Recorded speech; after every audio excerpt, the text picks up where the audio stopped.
Hello and अस्सलाम वालेकुम, this is Rabia Shahzad from मंद एम्पायर्स। घर की कंस्ट्रक्शन के दौरान बहुत सारे लोग हो जाते हैं बहुत सारी मुश्किलात का शिकार। इन मुश्किलात से कैसे बचा जा सकता है और कंस्ट्रक्शन के दौरान कौन सी ऐसी चीज़ें हैं जिनको आपको अपने जहन में रखना चाहिए।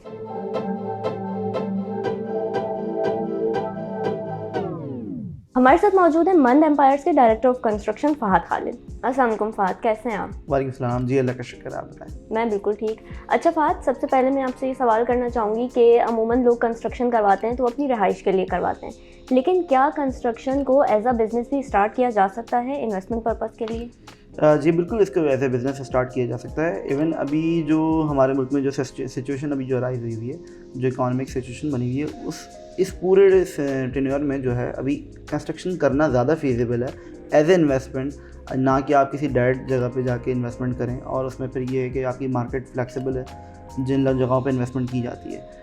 कंपैरेटिवली कंस्ट्रक्शन ज़्यादा समझने के स्टेबल चीज़ है, क्योंकि इसके ऊपर आप सिर्फ लैंड पर रिलाई नहीं करते, इस पर आप अपने मटेरियल्स पर रिलाई करते हैं। जैसे मैंने पहले भी काफ़ी दफ़ा बताया कि जब मुल्क की इकॉनमी नीचे जाती है तो ज़ाहिर है महंगाई होती है, पेट्रोल की कीमत बढ़ जाती है, बड़े मसले मसाइल बढ़ जाते हैं, तो उसकी वजह से आपके मटेरियल की कॉस्ट भी ऊपर जाती है। और जब कॉस्ट ऊपर जाती है तो लोग सोचते हैं कि यार इससे तो भागो कंस्ट्रक्शन से, लेकिन उस वक्त आपका मेन टाइम होता है कि आप अपनी चीज़ को अच्छे पैसों में बेच सकते हैं आप, क्योंकि सबको पता है कि यार बनाने में हमें महंगा पड़ रहा है और बना बनाया हमें सस्ता मिल रहा है, तो वाई नॉट कि हम बने बनाए की तरफ जाएँ। तो जो लोग कंस्ट्रक्शन को एज ए इन्वेस्टमेंट यूज़ करते हैं, उनका सबसे बड़ा मेन प्रॉफिट रेशो ही यही होता है कि वो जब बनाने खड़े होते हैं कंस्ट्रक्शन कॉस्ट कुछ और होती है, और जब वो बना के ख़त्म करते हैं, उसको फिनिश करते हैं, तो कंस्ट्रक्शन कॉस्ट इतनी बढ़ चुकी होती है कि वो ऑलरेडी इन प्रॉफिट होते हैं। भले लैंड जो है अपनी जगह स्टेबल रहे, वैल्यू बढ़ाए ना बढ़ाए, तो ये एक अच्छी इन्वेस्टमेंट है। सबसे मिनिमम जो हमारे पास इस वक्त है बहरिया टाउन के अंदर 125 यार्ड्स की कैटेगरी है, तो इसके अंदर जब मैं रिटर्न देखता हूँ अराउंड 20% का रिटर्न देखता हूँ विद इन 1 ईयर। अच्छा, एक सिचुएशन है जो लोग अक्सर फेस करते हैं कि जब वो कंस्ट्रक्शन स्टार्ट करते हैं तो उस वक्त उनका बजट कुछ और होता है, और कंस्ट्रक्शन जब कंप्लीट होने वाली होती है तो उनके बजट से वो आउट हो जाती है चीज़, कंस्ट्रक्शन कॉस्ट बढ़ जाती है। तो ऐसी सिचुएशन में क्या करना चाहिए? देखें, इसमें बहुत सारी चीज़ें इसमें इंटरफेयर करती हैं।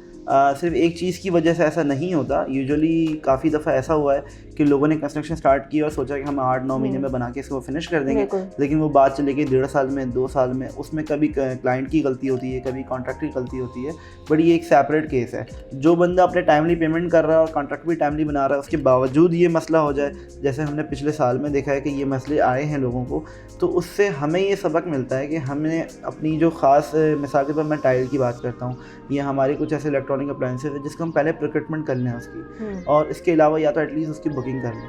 तो ये थोड़ी सी हमारे यानी कि पहले डिसीजंस होते हैं जिसको हमने पहले करने होते हैं, और उसके बाद हमारी प्रोक्यूरमेंट में अगर हम सब चीज़ें इवनली लेके चलें, लेट्स से कि मैंने टाइल यूज़ करना है, तो मैं टाइल एक डिज़ाइन का हर जगह यूज़ करूँ, एक डिज़ाइन का जो हमारा स्टैंडर्ड स्टाइल हो, कलर भी स्टैंडर्ड करूँ, सारी चीज़ें स्टैंडर्ड लगाऊँ, तो उसमें फिर हमारे पैसे बच जाते हैं। इसका एक और तरीका ये है कि आप ज़्यादातर इंपोर्टेड चीज़ों पर रिलाई ना करें, क्योंकि इंपोर्टेड आइटम्स जो हैं वो अपनी कॉस्ट को बहुत ज़्यादा वेरिएबल रखते हैं। आपके पाकिस्तान में इंपोर्ट बैन हो गया तो उसकी कॉस्ट बढ़ गई, डॉलर की कीमत बढ़ गई तो उसकी कॉस्ट में फ्लक्चुएशन आ गई। तो आप ज़्यादातर लोकल मैन्युफैक्चर्ड चीज़ें हैं, जैसे मैं वो टाइल्स की कंपनीज पाकिस्तान में अच्छा काम कर रही हैं, इसमें अब इलेक्ट्रॉनिक अप्लायंसेज भी हैं जो पाकिस्तान में अच्छा काम कर रहे हैं। आपके वायरिंग्स वगैरह के हवाले से भी अच्छी खासी कंपनीज़ हैं जो आपको अच्छे रेट्स में चीज़ें मिल जाती हैं। तो इट्स ऑल अबाउट कि आप अपने उसको किस तरह से प्लान कर रहे हैं, किस टाइम पे क्या प्रोक्यूर कर रहे हैं, सारी चीज़ पे डिपेंड करती हैं। एक्सपीरियंस कॉन्ट्रैक्टर का होना भी बहुत ज़रूरी है इस चीज़ में, कि कॉन्ट्रैक्टर को पता हो कि मार्केट में क्या फ्लक्चुएशन आने वाली है। आपके कॉन्ट्रैक्टर का मैच्योर होना, उसका एक्सपीरियंस होना बहुत ज़रूरी है इस केस में, कि उसको मार्केट की फ्लक्चुएशन का पहले से आइडिया हो। अच्छा, कोई ऑलरेडी सिचुएशन में फंस चुका है कि उसका जो बजट था उससे ज़्यादा जो है अब कंस्ट्रक्शन कॉस्ट आ रही है और कॉन्ट्रैक्टर जो है वो डिमांड कर रहा है पैसों की, तो इस सिचुएशन में उसको क्या करना चाहिए?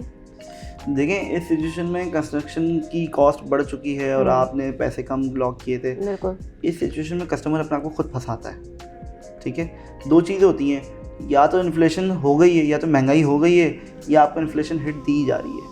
ठीक है ना, बाय पर्पसली जो है आपके कॉन्ट्रैक्टर भी देते हैं आपको इन्फ्लेशन की हिट। उन्होंने इतने कम रेट्स ब्लॉक किया होता है कि वो उनको वो चीज़ हो ही नहीं रही होती, उनकी ब्रेक इवन पे भी नहीं आ रही होती, तो वो कहते हैं भाई महंगाई हो गई, अब ये चीज़ उतने में मिल नहीं रही। ठीक है ना, तो इसका सबसे बड़ा इशू ही यही है। अब मार्केट में बहुत सारे बिल्डर्स हैं, जहाँ पे बहुत सारे बिल्डर्स होते हैं वहाँ पे आपको पता है कि कंपटीशन बढ़ जाता है। अब कंपटीशन बढ़ने में चीज़ों की कीमतें कम नहीं होती, अब कंपटीशन बढ़ गया, 100 लोग घर बना रहे हैं, अब 85 लाख रुपीज़ में जो चीज़ बननी है वो 85 लाख रुपीज़ में ही बन रही है, चाहे 100 लोग क्यों ना बना रहे हो। अगर आपके रेट से वो कम कर रहे हैं तो डेफिनेटली वो आपकी चीज़ में कॉम्प्रोमाइज़ कर रहे हैं। कभी भी आपके जो रेट्स कम होते हैं उस पर आप हमेशा अपने चीज़ों में कॉम्प्रोमाइज़ कर रहे होते हैं, कभी भी ऐसा नहीं होता कि आप किसी से कमी करवा रहे होते हैं, हमेशा याद रखें।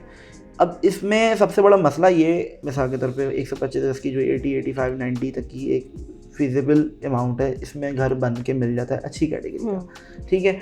अब अनरियलिस्टिक लोग रेट्स दे रहे होते हैं, 70 लाख में बना देंगे, 75 लाख में बना देंगे, 65 लाख में बना देंगे, और कस्टमर भी कह रहा होता है यार वो तो इतने में बना के दे रहा है, वो तो इतने में बना के दे रहा है, आप भी कम करें, आप भी कम करें।